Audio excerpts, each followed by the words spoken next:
Good afternoon, Louisiana. Welcome to At the Book for Thursday, May the 19th. Zach Ewing along with Jim Derry and Spencer the Guru Urquhart. Devin Jackson is here backstage. We're already off the rails before the show even began today. Thanks, Jim. Well, Thanks for that. Anything I can do to help. Anything for the cause. Yep. Long time no see, gentlemen. we are here just after having lunch. That is true. Yeah, we're here to talk a big weekend of sports ahead. The PGA Championship this weekend. The Preakness is Saturday. The NBA playoffs and Stanley Cup playoffs, of course, ongoing. Major League Baseball season, NASCAR All-Star Race. Plenty to talk about. And At the Book is powered by Caesars Sportsbook, of course, and brought to you by Tulane Doctors. Innovative research, inspired patient care. Visit TulaneDoctors.com.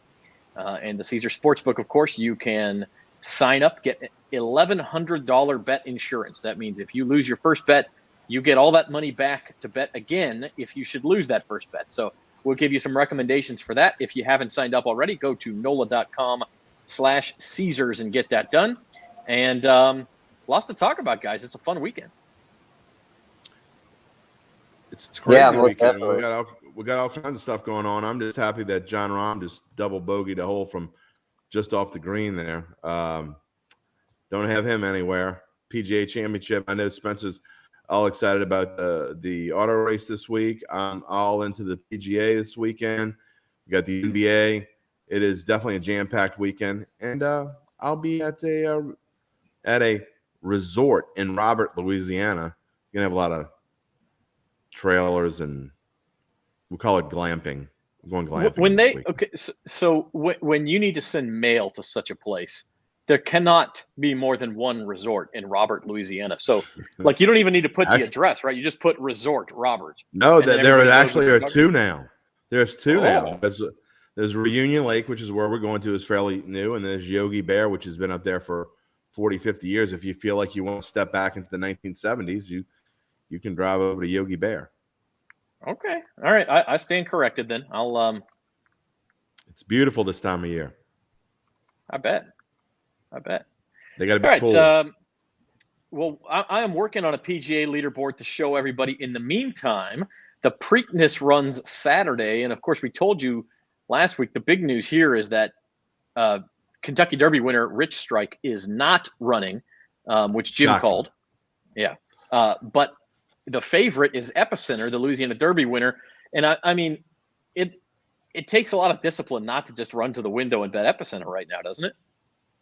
For sure. I mean, there's no question that's it's not just because he's 1.2 to 1. I mean, I think Epicenter is the clear favorite in this race. But, that's why 80 to 1 odds happen. Who knows who's going to get the Rich Strike juice this week? Yeah, I don't know. I mean, it's in a multitude of ways, by the way. And to be fair, I mean, you put so much research into the Derby and stuff. The Preakness comes so fast, and then you get these new horses. If you're not following horse racing, it can be very difficult to figure out how to handicap this thing. You got to be careful. Mm-hmm. Yeah, because there's just so few horses. It's a completely different kind of race. Short, quick race, and you got the Belmont after the distance race. So yeah, this one will be interesting. I'd say keep an eye on the filly there. I believe a Secret Oath, right? That was the filly at plus 450. Yeah, fillies have had quite a bit of success in the Preakness in the last couple of years. Well, I think in 2020, the one that was like all off schedule, the filly won that race, and then Rachel Alexandria won as well a few years ago. Mm-hmm. Yeah, who are you taking, Jim? I don't have a lot of luck with fillies, so I am gonna go with the favorite. I hate going with favorites. It's a favorite kind of weekend. I got Scotty Scheffler and Rory McIlroy in the PGA, and I got Epicenter in the Preakness. So, I mean, I just think that he's the best horse in this race. He should have won the Kentucky Derby. We should be talking about chances for a Triple Crown. We aren't, but I still like the Louisiana Derby winner to take the Preakness here. It's really too bad Epicenter did not get that done. Anyway, Uncle Big Nick is here. He says, go Rory. And if you listened to Datitude yesterday and Andy Lack was on, he told you to take Rory. So with that said, let's go to the PGA leaderboard and look who's winning. Rory. Yeah. I tell you what, he was playing so well early that easily could be a 7 under. And we have talked, one of the things we talked about with Andy Lack, we talked about it with Uncle Big Nick, is history tells us, at least recent history, that the golfers that get off to hot starts stay hot. So there is a decent chance we'll have a wire-to-wire here. Now, this first run isn't over yet. Scotty Eagle was the first to eagle a par 5 today. So we certainly can't count him out of getting up towards the top of that leaderboard before this one's over. But if you look at who's up there, Schwartzel, I got some going on him. He barely missed. He missed the 12-foot birdie putt by about 6 inches just a few minutes ago before we went on the air. I like Schwartzel on this thing. If you're looking for a longer shot, I think he's a great choice. Kevin Na was playing really well. We were talking about Zach, how well he was playing. Tom Hoagie was playing really well. He missed a couple putts by just a hair. So it's going to be a fun weekend. Tomorrow, the wind's supposed to be blowing big time. So if you're looking for a winner, the afternoon crew tomorrow, which is the morning crew this morning, is probably has an advantage over the guys that are playing right now. We're going to have to get up and go play with wind gusts of 30 to 40 miles an hour. So it's going to make things fun. I don't think we're going to see a 65 tomorrow. We might, but I doubt it. So, which even puts Rory in better position. And for those who haven't listened to Datitude and are interested in golf betting at all, you still got plenty of time to bet. One of the great things about the PGA is there's some good live betting options. I would highly suggest it's. I knew it was going to be one of the least listened to Datitudes because of the subject. It's not Saints and it's not Pelicans, and I knew that. But to me, this is one of those instances where content made it worth doing, because this is one of the best content attitudes that we've had. And Andy Lack is such a knowledgeable guy. And Zach, you and I have been kind of jumped on that Andy Lack train the last few months. He's helped both of us. And just the stuff that he knows and talks about this course, I think already, even though it's still Thursday afternoon, I think a lot of the things he said are already coming true. Yeah, I mean, just look at Rory. I mean, look, you don't want to sit and listen to a whole show about golf, but if you bet golf, it's a lot more interesting. Uncle Big Nick is the first one to tell you that. But number two, if you listen to that show yesterday, we gave out Rory as a pick at, depending on where you were shopping, 14-1. I got him at 16-1. I got him at 16. If you got him last week, you might have even gotten an 18-1. He's at 3-1 now to win the tournament. So you got an awful lot of value. Yeah, I mean, now you can't bet him at 3-1, but he's looking really good. Live odds, Zalatoris is 10-1, Cam Smith 11-1, Scotty Scheffler's plus 750, Xander and JT both 12-1. So I like any of those guys. The odds haven't changed too much, but if you wanted to bet on Rory, you missed your chance. Yeah, and again, this is the content that we have in this attitude. If you're not interested in golf at all, you won't like the show. But even if you're like a tinge interested, even if you just watch the majors, even if you don't bet on golf but you just watch the majors, it's worth listening to, because there was more knowledge about this golf course and this tournament than anywhere else I've heard. And I'm talking about anywhere. I'm talking about ESPN, Golf Digest. I've gone through them all, because when it comes to the majors, I really do a lot of research, and Andy Lack has the best content of anywhere around. So go check it out. All right. Make sure you do so. In the meantime, and we'll come back and check on the PGA later on, but of course the NBA playoffs are going, as well as we mentioned the Preakness. Tonight's game, Eastern Conference Finals, Game 2. Lots of happenings here, Spencer. We had Al Horford is going to play, it looks like, but Derek White is not for the Celtics. It's like a revolving door. They get one guy back and lose another one, it seems like, every game. Right, yeah, and they'll have Marcus Smart back, but likely no Robert Williams. So yeah, they've been kind of beat up, but I'm thinking they could get this one done tonight. Game one, I feel like was a wake-up call for them. Like, if Miami's not easy to beat, in Miami. They're great at home, and they're going to be tough again tonight. But I think this is a chance for Boston to really make a statement and potentially take control of the series, because if they could win this one and have it go 1-1 heading back to the Garden, then assuming they take care of business at home, they'll be in position to go to the finals. But it'll be tough because the Heat, like, no slouches at home. They're about as good as it gets at home, kind of like Golden State. No, I think it's like March 27th or 28th was the last time the Heat lost a home game. I mean, it's really been an incredible streak. And obviously, if they don't lose a home game, they're going to win the NBA title because they have home court in this series, and they'll have home court in the NBA Finals if they get there. So someone will have to beat them in Miami, or they're going to win the NBA title. And I don't know that you think of that as a particularly vicious home court advantage, but it's certainly played out that way in the last couple of months. I also think, Zach, that we talked about this in the last show. I think that that Eric Spoelstra is just that we don't say enough about him and his experience in the finals. And I just think the Heat are an underrated team. I know that they've won championships with LeBron James, but this team and Jimmy Butler are playing as well as anyone. And for some unknown reason, as a top seed, they keep flying under the radar. Now, not so much anymore. We're going to look at the overall odds in just a moment. But I tell you, I like the Heat. I like the Heat tonight. I like the Heat in the series. And I think the Heat have an excellent chance to win the NBA championship. Yeah, I mean, it's at this point, you got to say that they're at least co-favorites, although I still think Boston will win a game in Miami. And then it's going to come down to, can Miami return the favor up in Boston? This series is, I mean, listen, they say most series, 7-game series, don't start until a road team wins a game. And every now and then you get one where all 7 games are won by the home team, but usually a road team will sneak a win, and we'll see what happens. I think the Celtics do have a chance tonight.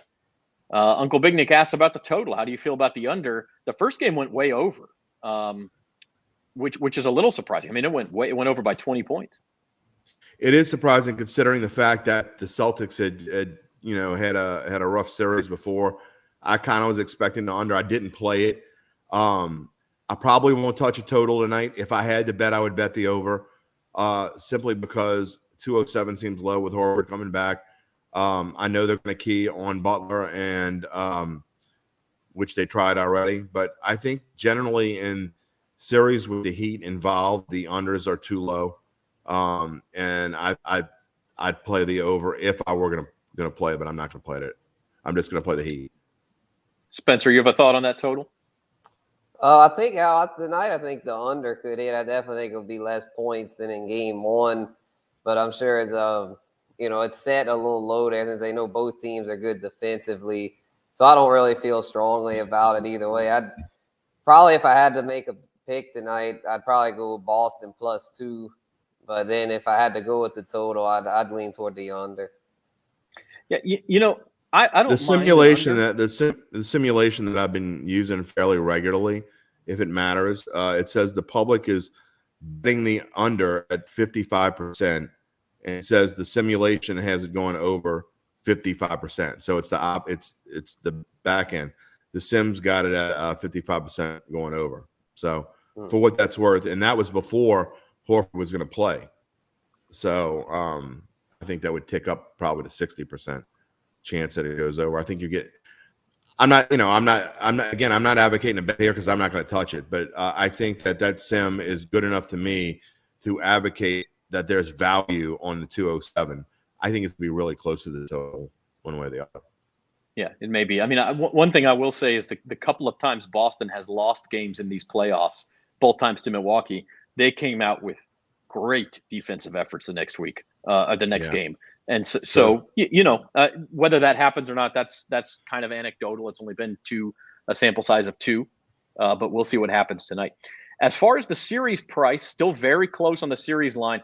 I did throw out a tip on Twitter on Tuesday night saying, hey, the Heat were favorites in game 1, but underdogs for the series, which is an odd thing. You don't see that very often, but it did set up a situation where you could have bet on the Heat at plus 130 on the series line before game one, and then let them win game one as they're favored to do.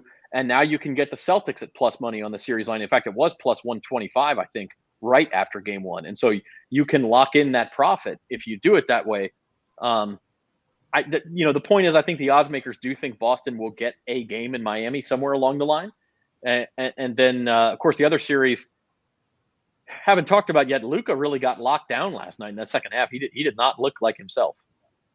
Yeah, Draymond Green looked pretty good there at Golden State. They just seem like they're just more pieces, more complete. But we said that about Phoenix, and then look what happened there. So this series definitely isn't over. But I'm feeling good about Golden State. Have a little futures bet on them. I'm thinking they're the favorites right now to go all the way. They are indeed the favorites, as we can take a look at those futures odds. Even money favorites now, the Golden State Warriors. And you have Miami at 300, Boston 330, very close, obviously, and Dallas at 10-1. What number did you get the Warriors at there, Spencer? Oh, I got them. I think they were a plus 545 when I got them. Okay. I was going to say, anytime recently, there's no value on the Warriors in my eyes, because I think at this point they're favorites over Dallas for sure, but they will be underdogs against either of the teams in the East. So I don't totally understand the even money line here, because you wait to the finals, you're going to get a better number than that, I would think. Insane. That's an insane line. I will say this: I had a 3-leg parlay that you and I were going to kind of go talking about last night. It was one of those risk-free parlays that I talked about. I don't know if it was on Datitude or where I talked about it, but they had a risk-free parlay bet last night, single game parlay. So my 3 legs, one of them, the only one I lost was Luka over. He had 18 at halftime. I'm like, well, he's got a good chance to do it. Then he started rubbing his shoulder. And so I'm interested to see if there's more to that, to his shoulder. I didn't hear anybody talking about that today. I don't know why he was rubbing his shoulder, but to me, that's a great cause for concern. And if that lingers on into future games, the Warriors could end up sweeping this series, because if Luka's at full strength, Dallas has no shot. I mean, 0 shot. But real quick, back to the Heat and Celtics. I'm going to say this, and it's probably going to be contradictory a little bit, but although I don't think the Celtics are going to win this series, I think the Heat are going to win this series. I don't feel strongly about it. What I'm hoping happens is, if the Heat wins tonight, I think you're going to get an excellent price on the Celtics, who certainly could win 2 games at home and change the series, because we all know, really, whoever wins Game 5, if you get a 2-2 series, whoever wins Game 5 is going to win the series. If the Heat win tonight, okay, I think you could get the Celtics at like plus 200 maybe in the series, and you could probably get their championship odds up back to 500, which in turn make them an outstanding value. So that's kind of what I'm hoping for tonight. Again, even though I don't necessarily think they're going to win, I think it's going to be, if they lose tonight, I think the value on them will be way too much to pass up. And it's really, to me, the only value you're going to get maybe the rest of the way. The Warriors are ridiculous. You cannot bet on the Warriors right now. They'll be underdogs in the finals. How can you bet them in even money now? Yeah. You can't. And you can't bet on the Heat. You can't even really bet on the Heat, to me, at plus 300. So to me, the only value you're going to get is if the Celtics lose tonight, I think you'll get great value on them. And the Mavs aren't going to win that series, so don't waste your money. I will say this about Luka. They said after halftime, hey, he's okay. Everybody said he's okay. And he looked okay in the first few minutes of the third quarter. He scored a basket. He had a couple of assists. Free throws and layups. But yeah, his shot was clear. His long-range shot was clearly off by the end of the game. And then I don't know if I say they gave up on it early. They were down by 20 points with 5 minutes left. That's maybe a little early to bench a starter, but not a lot, I suppose. They just played a 7-game series, and so get him some rest. But we'll see. I mean, look, how he plays tomorrow night in Game 2 of that series is going to be a huge, just a huge difference in this game, in this series. I mean, if put it this way, if Luka doesn't look good in Game 2, Dallas is done. I agree. Yeah. Spencer? Oh yeah, there's no doubt. I mean, it's all about Luka, and that's why it's just I I want like my heart wants to be like, yeah, let's throw a little something on the Mavericks. They might be able to do it, but it's just like I just can't, man. I mean, when you just got that much riding on one player, I feel like he kind of emptied the tank against Phoenix. They had to do all he could possibly do to upset them. Yep. So it's just, I mean, it's a feel-good story, but it's just one of those things. You got to bet with your head, not your heart. And while it's, my heart wants to do it, my head's saying no, so I'm going to listen to my head. Isn't there like a Mariah Carey song or something that goes like that? I don't know, but your camera your camera must really not like that song, whatever it is, because you are frozen. I wish I got to take a screenshot of your picture right now. We can hear you. Yeah, you're stuck in the matrix there. I don't know what's going on. Let's see if that helps. I have done so much to try to help my internet situation in this studio, and it just doesn't work. That's kind of like a John Rahm putt. You're like a John Rahm putt. Oh man! By the way, Scotty Scheffler bogey. He's back to one under. That's a shame. Yeah, he's back at 1 under. All right, let's move on. Nuts. I will do the best I can. Am I frozen? You might be. Your face is frozen. We can hear you. You might be. There you go. I saw a movement. I think I see you. You're back. All right, I got an idea. Y'all talk about the USFL. I'm going to go and try to restart my internet, and I'll be right back. How's that sound? Oh, sure. Whatever makes you feel good. All right, Spence. Breakers and Maulers. The Breakers, who started out super hot, 3-0. Kyle Sloter has had quite a bit of trouble the past 2 games. He's thrown it to the wrong team. He's done it 5 times in 2 games. And the Breakers are now 3-2.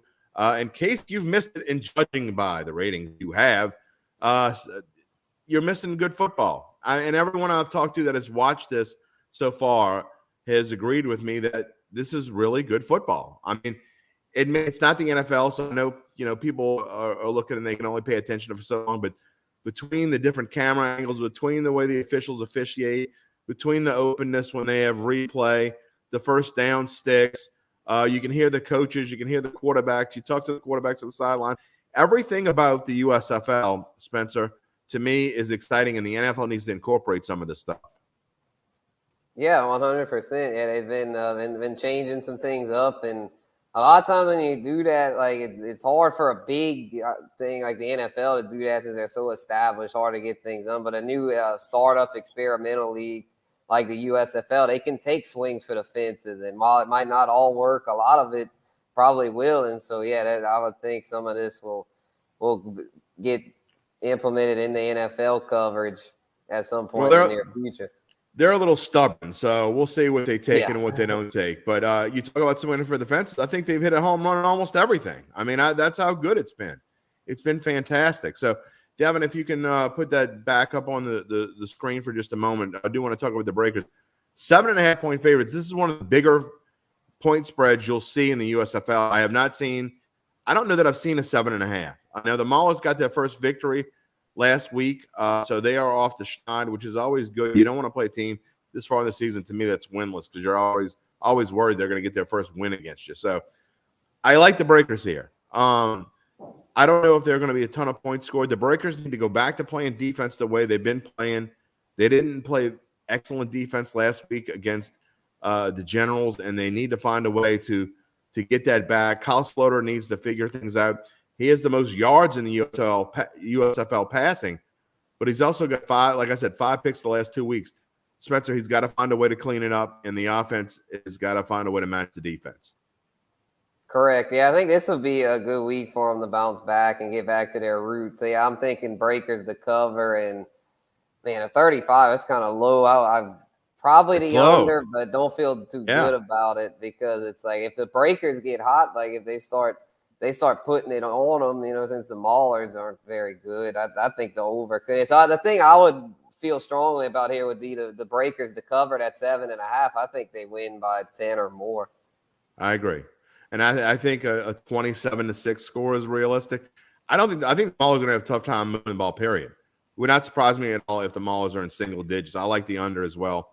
If that's one thing that we gotta pick, If I had to pick it under there, which I don't think that'll be in best bets, but if it is, then that's what we're going to go with. Breakers and maulers would go with the breakers, and we'll go with the under. I'm not sure we're going to get Zach back, and we're getting close to the end here. Devin, why don't you jump in? I'd like to get your thoughts on the NBA. We were talking about it before we close the show out. I would like to get your thoughts on what you've seen so far. Do you think this Heat team? Where do you feel about them? And do you agree with my sentiment on maybe getting a good value on the Celtics if the Heat win tonight? Yeah, I think for the Celtics, the reason might be in a 0-2 situation is because they just got hit with a couple of injuries. I mean, I think Celtics are the better team or have the better playmakers overall, but Miami plays at such plays so cohesively. Like you know what you're going to get out of them every night. Jimmy Butler is always going to come ready to play. I think for the Celtics, they need their depth. I think that's what's hurting them right now. And Tatum can win them a game or two on his own, but I think over a course of a series, you're going to need guys like Marcus Smart, Al Horford to have games like they did against Milwaukee, because they were the reason they ultimately were able to beat Milwaukee in that Game 7, is that they had the others kind of working in tandem. So I would say probably I think the Celtics will be a really good play if they lose tonight. And honestly, I don't think they're out of the series, even if they go down 0-2, because they can easily go back to Boston and swing the series around. So I think for them, it's just about keeping the game close tonight and seeing what you can do, get it, within 5 points and with under 5 minutes left, and then kind of see what happens. But third quarter has to be a point emphasis for the Celtics after what happened last game. Yeah, I think it's going to be a 6 or 7 game series. I really do. And we can bring Zach back in, because the one thing that we haven't touched on here, and I know some people are probably interested in, Zach, we never really, Devin always makes the show better. As long as Uncle Big Nick's not on, we're good. Okay. And again, our show is being brought to you today by Plain Doctors and Caesars Sportsbook. We thank them for sponsoring our show here at the Book on Thursday. Zach, I want to ask you what you think about Pelicans getting the number 8 pick. I said thank you multiple times to the Los Angeles Lakers yesterday on Attitude. You can have AD all you want. I think it's being proven over and over again that the Pelicans got the better end of that deal, and it kind of fell where we thought it would fall, where it fell where the percentages thought it would fall, and now the Pelicans get the number 8 pick in the NBA draft, and that's a pretty exciting thing around here. Yeah, I mean, look, they're a team that is 1 piece away, 2 pieces away from really contending, and Zion getting healthy and being able to fit in and contribute. So can you get one of those pieces in the top 10? Yeah, you usually can. Now, Jackson Hayes was a top 10 pick who needed a couple of years to become that piece. So I think you want a more immediate contributor. Or you can trade. You can trade this right. Top 10 pick and maybe next year's first round pick, and you can definitely get an immediate contributor. And so it's an interesting question as to which way they go about it. But certainly it's a great thing to do. The only thing I would say is that Lakers fans, when they say no, we didn't lose the trade because we got a ring out of it, there is some truth to that. There is some truth to that. They didn't get the ring because AD was there. They weren't going to get it without him. I don't know that that's true or not, but I'll tell you this, whether it's true or not, I can take them winning the ring to watch them go through what they went through this year and what they're going to go through again next year, because they're not going to be good at anything again next year. Spencer, how do you see it, both with the Pelicans trade and the Lakers? I mean, do you see the Lakers being any good next year?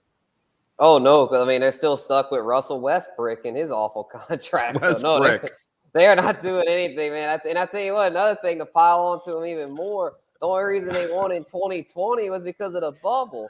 They wouldn't have had that big break in between like that. I bet AD would have gotten hurt at some point. So they needed the freaking COVID-19 end of the world to stop everything to happen in order to get that ring. So, yeah, no, as a Pels, the Pels are in really good position right now. I'm happy where they're at for sure, and not jealous at all about the Lakers' little ring because they're paying the price now.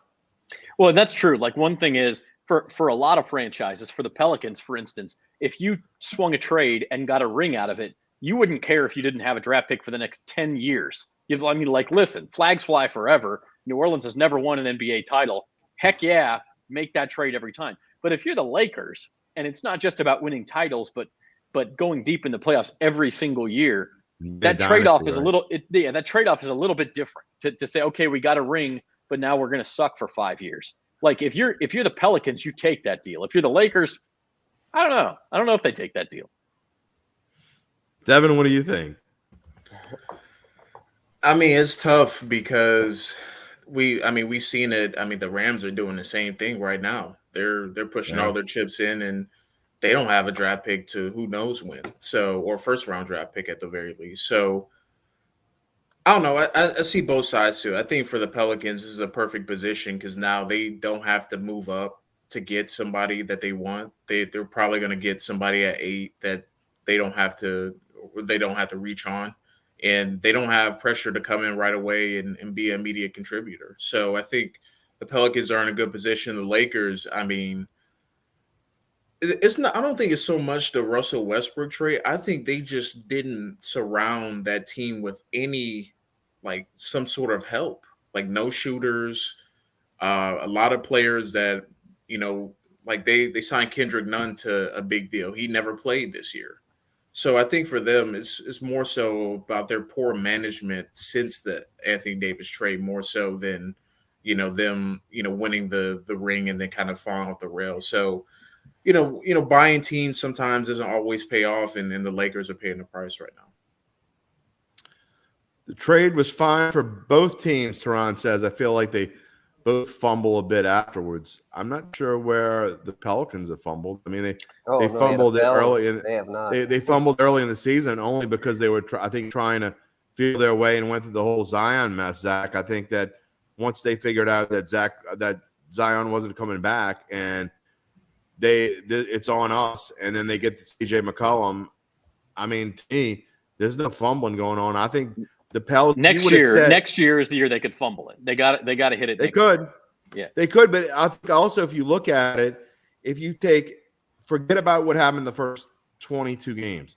If you would have told me that this year the Pelicans were going to go play-in, win 2 play-in games, and push a number 1 seed in Phoenix to the brink, I think forget what else happened. Forget the regular season. I think they would have taken that. Teron says Bledsoe and Steven Adams. And it's true. Like, they have not made all the right moves. They have not. I mean, they didn't get very much of a return for Lonzo Ball either. So, have their moves all hit the right target since that trade to the Lakers? No. But, Brandon Ingram looks like a perennial all-star. They flipped Steven Adams and got Jonas Valanciunas, who looks like he's a multi-year contributor. I mean, we'll see. We'll see where they go from here. If this is all they get out of it is one playoff appearance and first round exit, then it wasn't worth it. But I think they're still on the rise. And Willie Green turned Jackson Hayes into an NBA player. So I mean, we talk about it. But, Willie Green's been huge, and I mean it's impossible to hit on every move. But I feel like the Pels built up their roster enough this year to where they're 10 over 10 deep now, especially if Zion can come back. They'll have plenty of depth and plenty of star power to where as long as Willie Green can keep them motivated, keep them hungry, I don't see why they won't get better next year. You are watching At the Book. Let's switch gears a little bit for the last few minutes and talk a little bit of NASCAR and baseball. NASCAR All-Star race this weekend.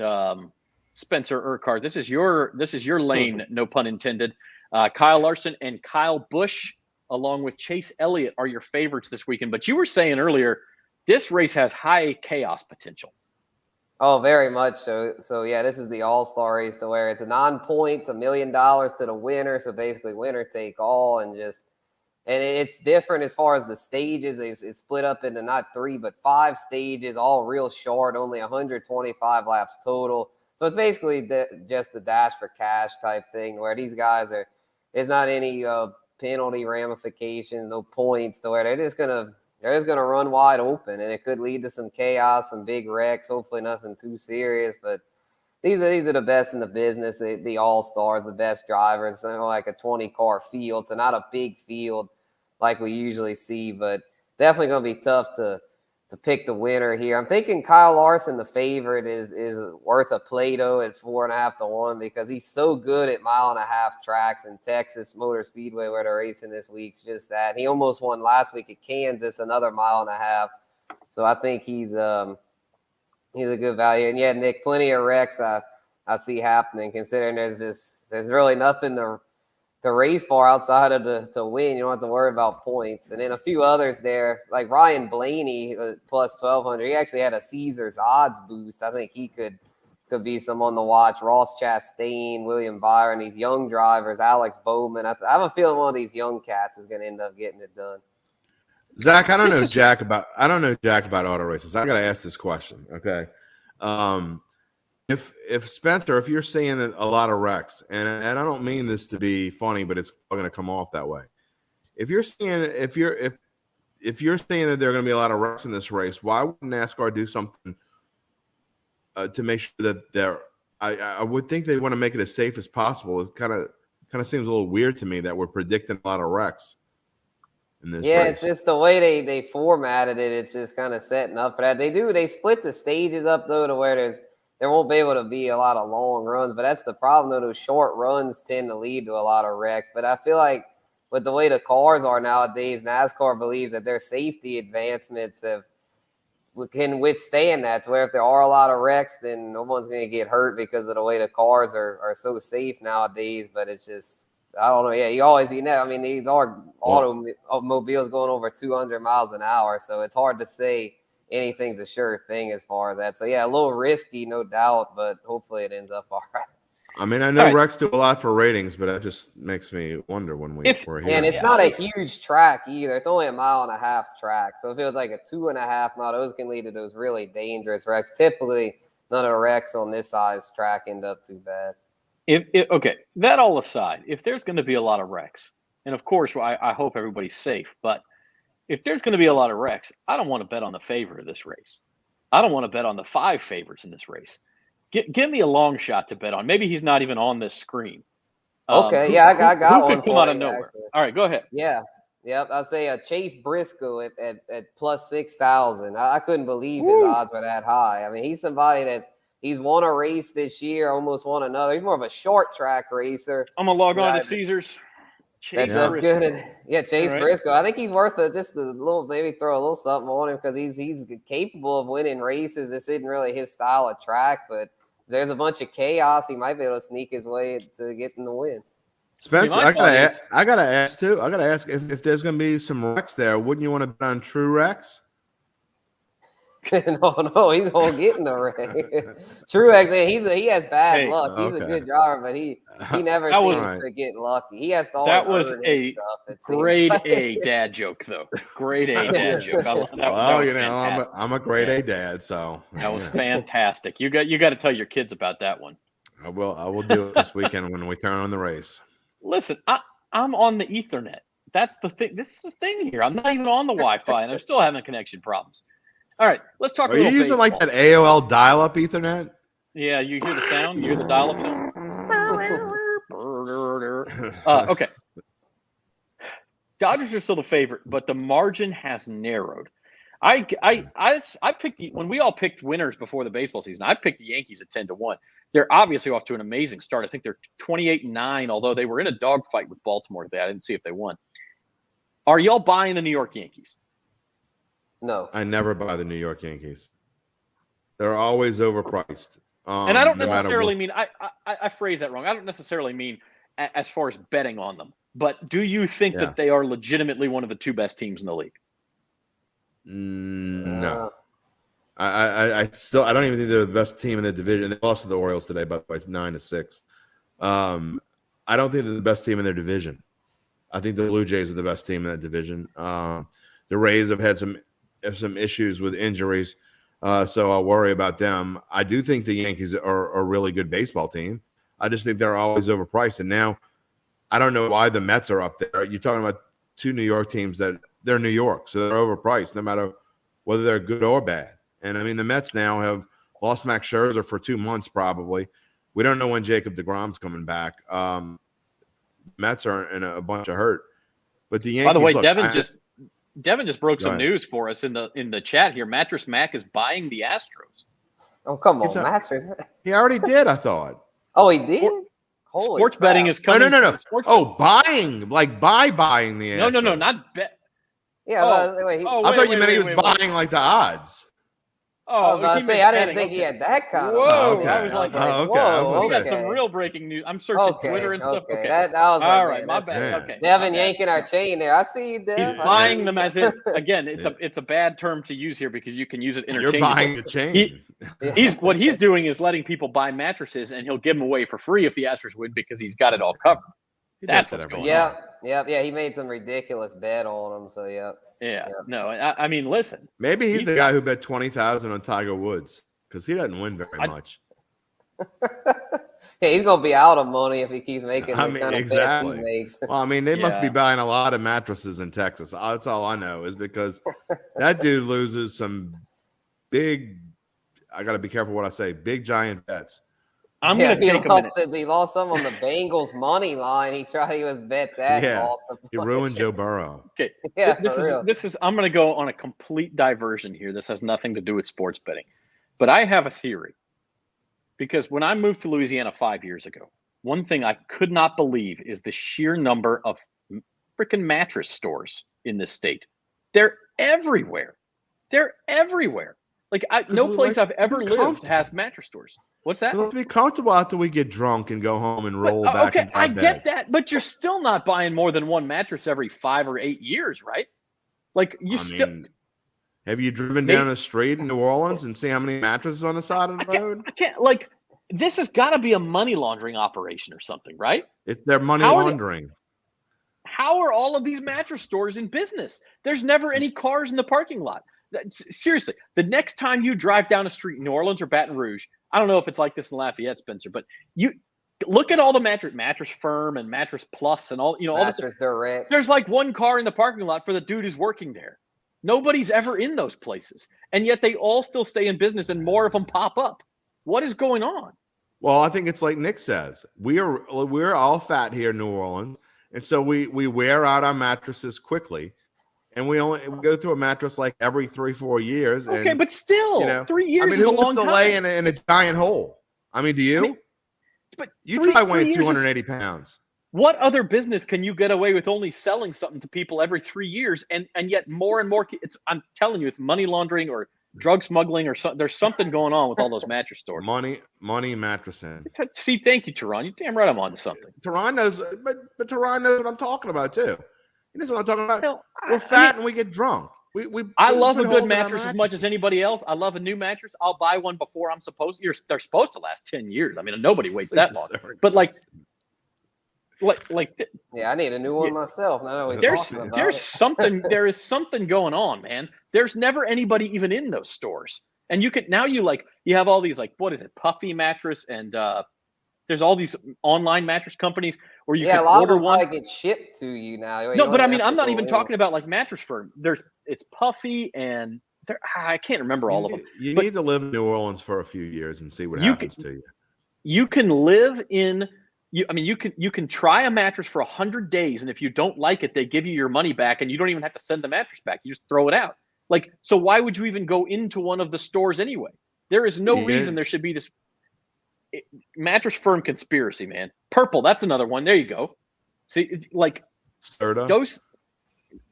I don't think Serta's one of the online only ones. They sell those in the stores, but there's Okay. something crazy going on. Okay, rant over. New rant incoming because Jim, the LSU baseball fan, has a few things to say about the Tigers. I think They stink. Don't waste your money. You'd be better off. I don't know what would be a worse bet. Betting on Tiger Woods to win the PGA before today, because today you wouldn't bet him at all. He stinks. Or betting LSU to win the College World Series. Neither one are going to happen. Don't bet on LSU. Rant over. See, one thing about us here, we may go through mattresses quickly, but we also go through, if someone stinks, we're going to tell you real fast what we think. We're going to move on. LSU stinks. that's Yeah. fantastic. That's fantastic. SEC tournament next week, though. Chance to watch a lot of college baseball and kind of get prepared for maybe some regional betting, maybe some College World Series betting. Tennessee, I've heard people say they're the best college baseball team in 20 years. I don't. Bet on that. And you can't bet them at that price, but maybe in an individual game situation, very, very good team. Yeah, I still can't believe that they're that low there, plus 125. I mean, this is baseball we're talking about here. I think the books. Give me Stanford at 20-1. Yeah, give me anybody. Well, Texas. Tennessee. Take Arkansas. Give me the field. It's Tennessee. Yeah, Arkansas 15-1. Or Vandy at 30-1. I mean, come on. You can literally, Zach. You can literally bet. You can literally bet on Oregon State, Oklahoma State, Arkansas, Virginia, Stanford, Texas Tech, Florida State, Texas, and Miami. You bet on all those teams for the same price you're going to get for just Tennessee. So basically, you could bet the field, go one by one, and bet a little bit on them to win the same amount you'd win if you bet Tennessee. And even then, in college baseball, Coastal Carolina or Fresno State or somebody will up and win the thing, and you'll lose everything. I mean, it's hard to bet favorites in college baseball anyway. But Tennessee's plus 125. Let's say they get to Omaha, they're still going to be like plus 110 or something by the time they get to. I mean, that price is not going to change. You might as well wait. And then if they get to Omaha and you think, okay, I've watched them for a couple weeks, they haven't had any injuries, I like the way they look. We're going to let's play ball. I could go for that, but don't do it now. I bet LSU's probably had to go through quite a few mattresses because they haven't slept real well the last few months of the errors they've been made. Yeah, I said this at lunch, but Coach Jay Johnson over at LSU, it's his first year. You can't be on your hot seat in your first year, but the locals get restless quickly when you're getting swept by Ole Miss. Like in a hurry, they get restless. Yeah, rightfully so in this case. Go ahead, Spence. Oh, prior to that, they were looking pretty good, looking like they might be able to host a regional. And then the Ole Miss disaster happened. So yeah, they definitely need a good showing against Vanderbilt in this final series, and then a good tournament showing. Because if they let that bad snowball and end up to where they could end up bounced early, they've got to get this ship turned around quick if they're going to make any sort of playoff run. NCAA softball regional also this weekend, by the way. I think LSU is out in Tempe, Arizona, starting tomorrow. If y'all win because of Rory, yeah, I mean, he did put us on to Andy Lack. So let's go back to the PGA leaderboard. It has not changed too much from the beginning of the show. I mentioned Scotty Scheffler had a bogey to get to 1 under, but now he's come back with a birdie, so he's back at 2 under. He and Lucas Herbert are the only players on the course who are better than 1 under right now. They're both 2 under. So the morning wave absolutely had the lower scores. Justin Thomas is 1 under. Fitzpatrick's 1 under. Charles Schwartzel's 1 under. Let's see. Morikawa is even par. Fleetwood is even par. Where's DJ?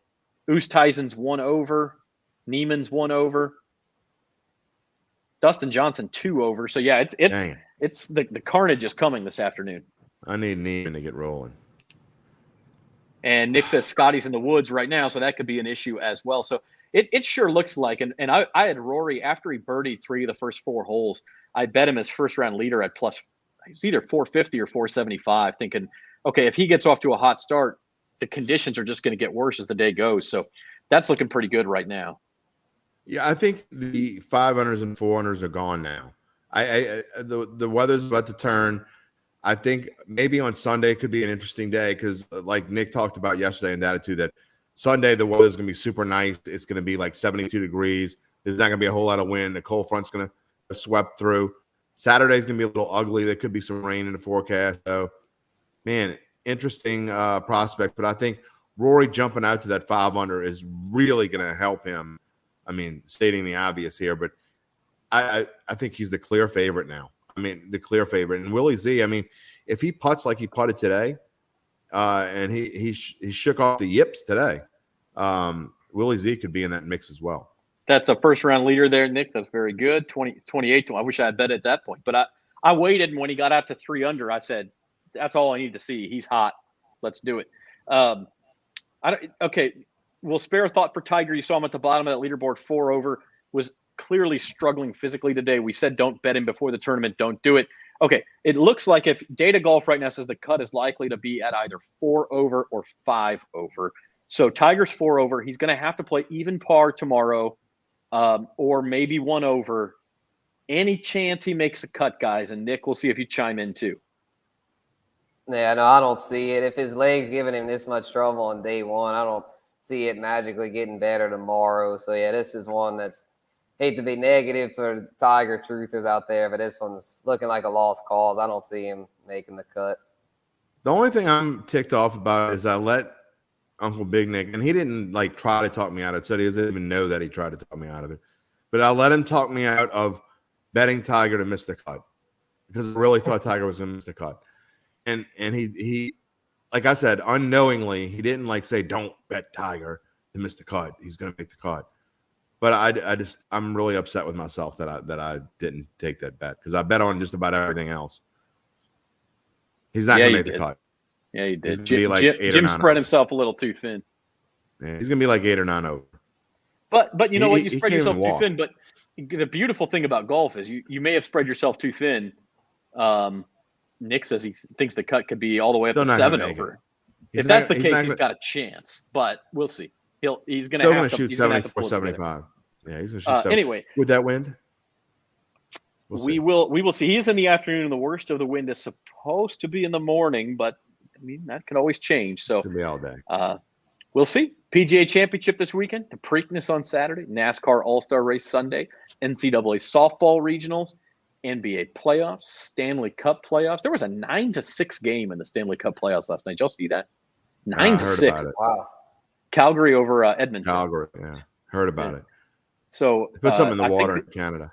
The over hit on that one, just by too many Molsons. By a few. Labatt Blue, eh? All right. And one more thing. Go ahead, Jim. Well, I'll go first since I started already. Loyola, I feel for the Wolfpack. The Wolfpack baseball team. Last year, I had the privilege of broadcasting the entire NAI baseball regional at Segnet Field, and Loyola was the number 1 seed, and they had a tough time. This year, I thought they were going to do it. They went to LSU Shreveport. They got themselves into the final. They had to win just 1 game, and LSU Shreveport had to beat them twice. Oh, and LSU Shreveport won last night. And then today in 10 innings, LSU Shreveport wins 9-7. So I am feeling for the Wolfpack. I know there's a lot of hurt down there on St. Charles Avenue. That is a toughie. What was he saying? If the cut is over 6. The cut is over 6, we can bet on Tiger making it. He loves giving me money. Well, no problem. I think Tiger might be Uncle Big Nick's weak spot. How about we just bet this? And I'll bet you that Tiger doesn't shoot under 72. If it's 72, nobody wins. It's a push. If he shoots worse than 72, I win. Shoots better than 72, you win. Does anybody else want to take me up on that? Because if you do that, then he's going to make the cut at 5 over, I would think. So 71 means he makes a cut. Does anyone else want to take me up on this bet? Devin, you can even chime in if you want. He's shaking his head no. He doesn't want any part of it. In the meantime, Spencer, your final thought for the weekend to come. All right, yeah, this is going to be a fun weekend. NBA playoffs and the auto racing, and this is going to be it's a kind of almost like a calm before the storm for auto racing, as well as the All-Star race. Then next weekend is going to be even better. Little race coming up on the Brickyard, next week. Yeah, the Indy 500 next Sunday, and then the Coca-Cola 600 following the longest NASCAR race of the year on the Sunday before Memorial Day. Always fun to see that double header. Look forward to that. That's one where I'm sitting in front of the TV all day on that Sunday because that's just I'm a racing degenerate. So when both of those are on, I'm in heaven. So yeah, that's something really to look forward to. And then all the MLB action, there's a lot going on. Even though there's no NFL, there's still a lot to keep up with. And tomorrow morning. We will follow it all here on bet.nola.com. Keep it locked. Spencer will have his Indy 500 picks. Jim will have Datitude tomorrow. We'll have golf stuff throughout the weekend.